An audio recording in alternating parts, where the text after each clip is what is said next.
সবাইকে স্বাগত। আশা করি আপনারা সকলে ভালো আছেন। আপনাদের পরীক্ষাটি এমসিকিউ হবে। আপনারা অনেকেই জানেন, আবার অনেকেই জানেন না। আমি বলে রাখি আপনাদের পরীক্ষাটি এমসিকিউ হবে। আজকে একটি এমসিকিউ পরীক্ষার মডেল টেস্ট নিয়ে এসেছি। ইনশাআল্লাহ এই মডেল টেস্ট থেকে 25 থেকে 30 নাম্বার আপনি অনায়াসে কমন পাবেন। শুধু কষ্ট করে একটু সময় নিয়ে সম্পূর্ণ ভিডিওটা দেখেন, আপনি পরীক্ষায় পাস করতে পারবেন। আপনাদের পরীক্ষাটি এমসিকিউ হবে, যেমন এখানে রয়েছে সুশিক্ষিত লোকই মাত্র স্বশিক্ষিত উক্তিটিকার। মনে করেন সঠিক উত্তর হচ্ছে প্রমোদ চৌধুরী। এখানে 4টা অপশন থেকে সঠিক উত্তর হচ্ছে ডি। তাহলে ডি নাম্বারটা আপনারা ভরাট করতে হবে। বলে রাখি আপনাদের সর্বপ্রথম প্রয়োজন একটি ভালো সাজেশন। আমরা আপনাদের জন্য একদম শর্ট করে চূড়ান্ত সাজেশন তৈরি করেছি। পরীক্ষার প্রশ্ন প্যাটার্ন যেমন থাকবে সেম প্যাটার্নে আমরা একটি চূড়ান্ত সাজেশন তৈরি করেছি। সাজেশনটি নিতে স্ক্রিনে দেওয়া হোয়াটসঅ্যাপ নাম্বার রয়েছে, ইমো নাম্বার রয়েছে। দুটোর মধ্যে যে কোনো একটি মেসেজ করে সাজেশনটি সংগ্রহ করুন। সাজেশনের মূল্য 100 টাকা। আমি বলি অবশ্যই প্রত্যেকে আমাদের সাজেশনটি সংগ্রহ করবেন, আপনি পরীক্ষায় পাস করবেন।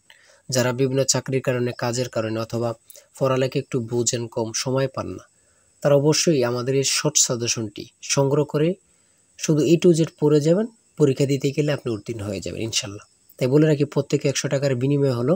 স্ক্রিনে দেওয়া হোয়াটসঅ্যাপ নম্বর রয়েছে, ইমো নাম্বার রয়েছে। দুটোর মধ্যে যে কোনো একটি মেসেজ করে সাজেশনটি সংগ্রহ করুন। আমি মূল প্রশ্ন প্যাটার্নে চলে যাচ্ছি। এখানে সর্বপ্রথম রয়েছে সুশিক্ষিত লোকই মাত্র স্বশিক্ষিত উক্তিটিকার। সঠিক উত্তর হচ্ছে প্রমোদ চৌধুরী। আমরা জানি প্রত্যেকটি পরীক্ষায় বাংলা, ইংরেজি, গণিত, সাধারণ জ্ঞান থেকে কিন্তু পরীক্ষায় প্রশ্ন আসে। ঠিক আছে, এমনভাবে কিন্তু আমরা যে প্রশ্ন উত্তরগুলো নিয়েছি খুবই গুরুত্বপূর্ণ। হ্যাঁ, যেমন 3 নম্বরে রয়েছে উপযুক্ত শব্দটির অর্থ কী। সঠিক উত্তর হচ্ছে উপরের উল্লেখিত। এখানে বিপরীত শব্দ, সমার্থক শব্দ, ট্রান্সলেট থেকে অবশ্যই প্রশ্ন থাকবে। ঠিক আছে, কোন ভাষার শব্দ, ভাষা থেকে একটি প্রশ্ন থাকবে। হ্যাঁ, তারপরে রয়েছে অপরিণত অর্থে কাঁচা শব্দের ব্যবহার কোনটি। কাঁচা বয়স। মাথা দেওয়া শব্দটির অর্থ কী। দায়িত্ব গ্রহণ। হ্যাঁ, বুঝতে হবে কিন্তু আমাদের সাজেশনের প্রত্যেকটি প্রশ্নের ব্যাখ্যা ও সমাধান সহ পেয়ে যাবেন। ঠিক আছে, তাই বলি অবশ্যই আমাদের চ্যানেলটি সাবস্ক্রাইব ও পেজটি ফলো দিয়ে রাখবেন। কেন?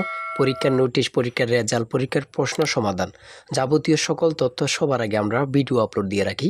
আপনি যদি চ্যানেলটি সাবস্ক্রাইব, পেজটি ফলো দিয়ে রাখেন, সবার আগে চলে যাবে আপনার কাছে নোটিফিকেশন। মনে করেন আপনি পরীক্ষা দিয়েছেন, পরীক্ষার প্রশ্ন সমাধান দেখিয়ে দিব, তারপরে রেজাল্টের অপেক্ষা করা লাগবে না, আমাদের চ্যানেলে পেয়ে যাবেন, সকল তথ্য পেয়ে যাবেন। এবং কি নতুন নতুন চাকরির তথ্য পেয়ে যাবে। সার্কুলার দেওয়ার সাথে সাথে আমাদের চ্যানেলে আপলোড দেওয়া হবে। আপনি শুধু আমাদের চ্যানেলটি সাবস্ক্রাইব, পেজটি ফলো দিয়ে রাখলে সবার আগে চলে যাবে আপনার কাছে নোটিফিকেশন। তাই অবশ্যই চ্যানেলটি সাবস্ক্রাইব, পেজটি ফলো দিয়ে আমাদের মেম্বার সদস্য হয়ে আমাদের সাথেই থাকবেন। কবিতা শব্দের বহু বচন কোনটি। সঠিক উত্তর হচ্ছে কবিতা গুচ্ছ। সন্ধি বিচ্ছেদ থেকে অবশ্যই একটি প্রশ্ন থাকবেই। ঠিক আছে, অবশ্যই একটি প্রশ্ন থাকবে। শুদ্ধ বানান থেকে অবশ্যই থাকবে। ছন্দনাম থেকে অবশ্যই থাকবে। যেমন 18 নম্বর রয়েছে বীরবল, কার ছন্দনাম। সেটা হচ্ছে প্রমোদ চৌধুরী। আমার মনে হয় কত পরীক্ষা যে আসছে আল্লাহ ছাড়া কেউ জানে না। ঠিক আছে, অনেক পরীক্ষা আসে এই প্রশ্নগুলো। সমার্থক শব্দ থেকে অবশ্যই থাকবে। ট্রান্সলেট থেকে অবশ্যই থাকবে। হ্যাঁ, প্রিপোজিশন, আর্টিকেল, ভয়েস থেকে থাকে। বিভিন্ন নাউন থেকে অবশ্যই প্রশ্ন থাকবে। ঠিক আছে, আমি বলে রাখি। যারা পরীক্ষা দিবেন প্রত্যেকে আমাদের সাজেশনটি সংগ্রহ করবেন। সিনোনিম অথবা অ্যান্টোনিম থেকে অবশ্যই প্রশ্ন থাকবে। হ্যাঁ, সিনোনিম অথবা অ্যান্টোনিম থেকে প্রশ্ন থাকবে 100% শিওর, এটা ধরে নিতে পারেন। প্রিপোজিশন থেকে অবশ্যই প্রশ্ন থাকবে।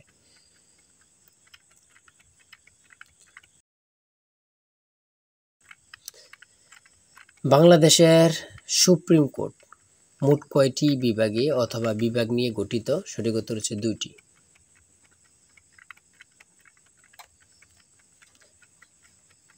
ম্যানগ্রোভ বন কি। সেটা হচ্ছে উপকূলীয় বন। খুবই গুরুত্বপূর্ণ। বাংলাদেশকে স্বীকৃত দানকারী প্রথম আরব দেশ কোনটি। খুবই গুরুত্বপূর্ণ। ইরাক। আয়তনে বাংলাদেশের বড় জেলা কোনটি।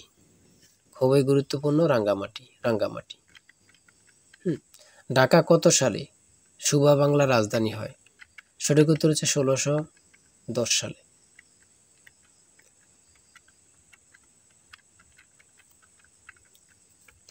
স্বাধীন বাংলাদেশে এ পর্যন্ত কতটি আদমশুমারি অনুষ্ঠিত হয়েছে?